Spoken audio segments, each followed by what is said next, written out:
جس طرح آپ کشمیر سے کنیا کماری تک اور پنجاب سے بنگال تک ٹرین میں سفر کرتے ہیں، اسی طرح بھارت سے جرمنی تک کا یہ سفر شاید اس سے بھی زیادہ تیز اور آرام دہ ہوتا کہ اگر اس پلان پر کام ہوتا جو بنایا گیا تھا۔ بات اس ٹرین کی جو نازی جرمنی کو سنگھیوں کو آئیڈیالوجی کی طرح پٹریوں سے بھی جوڑ دیتی۔ دوسری ورلڈ وار اپنے پیک پر تھی، یورپ کے میدانوں میں ٹینک گرج رہے تھے، آسمانوں میں جنگی پلینز ایک دوسرے کا پیچھا کر رہے تھے اور لاکھوں فوجی الگ الگ فرنٹس پر زندگی اور موت کی جنگ لڑ رہے تھے۔ ایسے وقت میں جب جرمنی کے ڈکٹیٹر ایڈولف ہٹلر کو صرف جنگ کی صورتحال پر توجہ دینی چاہیے تھی، وہ ایک اور خواب دیکھ رہا تھا۔ یہ خواب صرف ایک نئی ٹرین بنانے کا نہیں تھا، بلکہ پوری دنیا کے نقشے کو اپنی مرضی کے مطابق بدلنے کا تھا۔ ہٹلر کا یقین تھا کہ جرمنی آنے والے دنوں میں دنیا کی سب سے بڑی طاقت یا وشو گرو بنے گا، اور اسی مقصد کے لیے وہ ایسے منصوبے بناتا رہا تھا جو عام انسان کے تصور سے بھی کہیں آگے ہوتے تھے۔ انہی پلانز میں ایک پلان ایک ایسی ٹرین کا بھی تھا جو جرمنی سے نکل کر یورپ، ایشیا اور افریقہ کے مختلف علاقوں کو جوڑتی اور بالآخر بھارت تک پہنچتی۔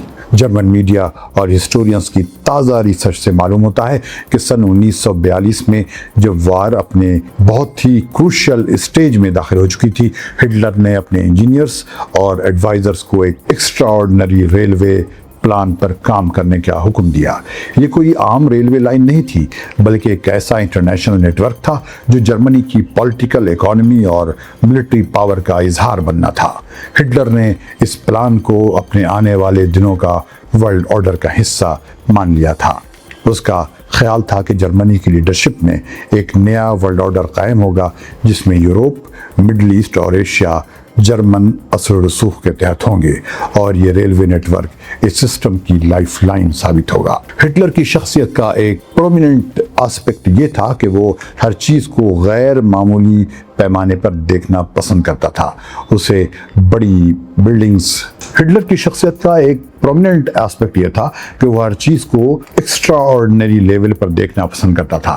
اسے بڑی بلڈنگز، بڑے ہال، بڑی ہائی ویز اور بڑی بلڈنگز پسند تھیں۔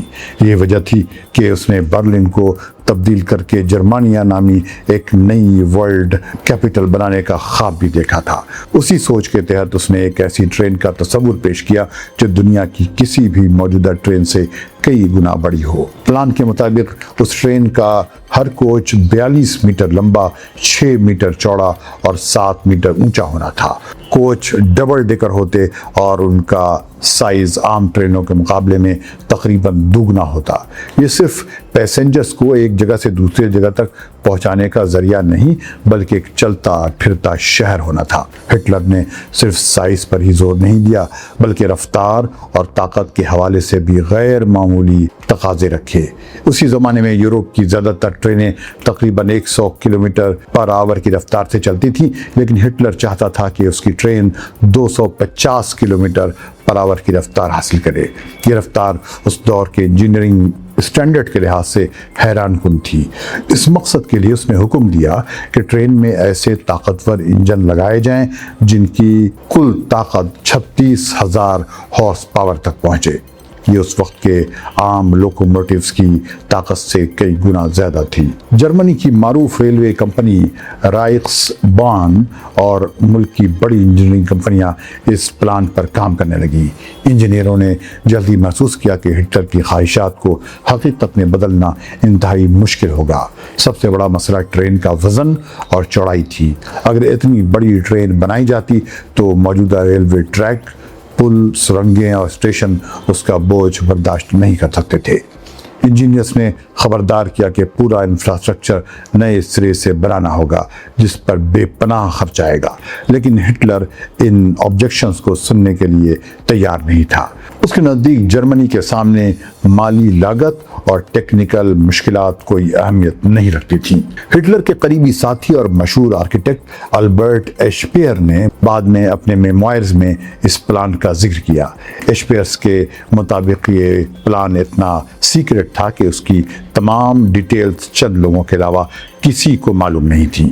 اسپیئرس نے ہٹلر کو سمجھانے کی کوشش کی کہ 250 کلومیٹر پر آور کی رفتار حاصل کرنا اور اتنی چوڑی ٹرین بنانا نہایت مشکل ہوگا، لیکن ہٹلر ہمیشہ کی طرح اپنی رائے پر قائم رہا۔ اسپیئر نے بعد میں لکھا کہ جب کوئی خیال ہٹلر کے ذہن میں جگہ بنا لیتا تو اسے اس سے ہٹانا تقریباً ناممکن ہوتا تھا۔ پلان کا ایک اور دلچسپ آسپیکٹ یہ تھا کہ ہٹلر عام ریلوے سٹینڈرڈ کو بھی بدل دینا چاہتا تھا۔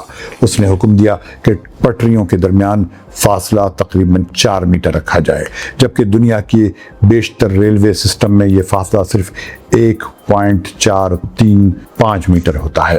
انجینئرز نے بہت سمجھانے کے بعد اسے 3 میٹر پر راضی کیا، لیکن یہ بھی موجودہ اسٹینڈرڈ سے دوگنے سے زیادہ تھا۔ اس کا مطلب تھا کہ جرمنی اور اس کے زیر اثر آنے والے تمام علاقوں میں ریلوے سسٹم کو مکمل طور پر تبدیل کرنا پڑتا۔ یہ ٹرین صرف بڑی نہیں بلکہ بہت ہی آرام دہ بھی ہونی تھی۔ پلان کے مطابق ایک مسافر ٹرین میں تقریباً 4000 لوگ سفر کر سکتے تھے۔ مسافروں کے لیے رہنے کے لیے بڑی جگہ ہوتی، بڑے ڈائننگ ہال، مکمل ریسٹوراں، ریڈنگ روم اور 200 لوگوں کی گنجائش والا سینما بھی شامل ہونا تھا۔ بعض ہسٹورینز کا کہنا ہے کہ یہ ٹرین کسی ماڈرن کروز شپ کی طرح ہوتی جو سمندر کے بجائے زمین پر سفر کرتی۔ ہٹلر کے نزدیک یہ صرف ٹرانسپورٹ کا ذریعہ نہیں بلکہ جرمن طاقت اور سپریمیسی کی نمائش کا ایک ذریعہ تھا۔ وقت کے ساتھ ساتھ یہ صاف ہوتا گیا کہ پلان کا مقصد صرف ایک نئی ٹرین بنانا نہیں بلکہ ایک نئی جیوگرافیکل اور پولیٹیکل ریئلٹی کو جنم دینا تھا۔ پلان کے مطابق ایک ایسٹرن روٹ پیرس سے برلن، وارسا، کیف، روسٹوف اور قفقاز تک جانا تھا۔ دوسرا روٹ استنبول سے ترکی، عراق اور ایران کے راستے آنے والے دنوں میں بھارت تک پہنچنے کے لیے تیار کیا جا رہا تھا۔ ایک تیسرا روٹ ناردرن یورپ کو صدرن یورپ سے جوڑنا، جبکہ اس کی برانچز میڈرڈ اور اسٹاک ہوم تک جاتی۔ اس پورے نیٹ ورک کا مقصد یورپ، ایشیا اور افریقہ کو جرمن لیڈرشپ میں ایک دوسرے سے جوڑنا تھا، لیکن تاریخ کا رخ کچھ اور تھا۔ سن 1943 میں اسٹالنگراڈ کی وار میں جرمنی کو تباہ کن ہار کا سامنا کرنا پڑا۔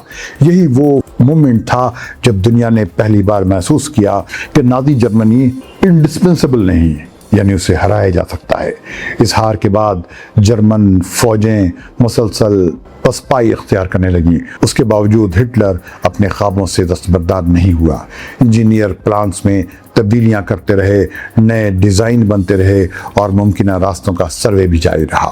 وار کے آخری مہینوں تک تقریباً 100 سرکاری امپلائیز اور اسی انجینئرز اس منصوبے پر کام کر رہے تھے۔ سن 1945 تک جرمنی مکمل تباہی کے دہانے پر پہنچ چکا تھا۔ ایسٹ سے سوویت فوجیں اور ویسٹ سے الائیز جرمنی کی طرف بڑھ رہی تھیں۔ اپریل کے آخر میں سوویت فوج برلن میں داخل ہو گئی۔ جب شہر کی گلیوں میں آخری لڑائی جاری تھی تو ہٹلر اپنے انڈر گراؤنڈ بنکر میں چھپا ہوا تھا۔ 30 اپریل 1945 کو اس نے خودکشی کر لی۔ اس کے ساتھ ہی نازی جرمنی کا خاتمہ ہوا اور اس کے بے شمار خواب بھی دفن ہو گئے۔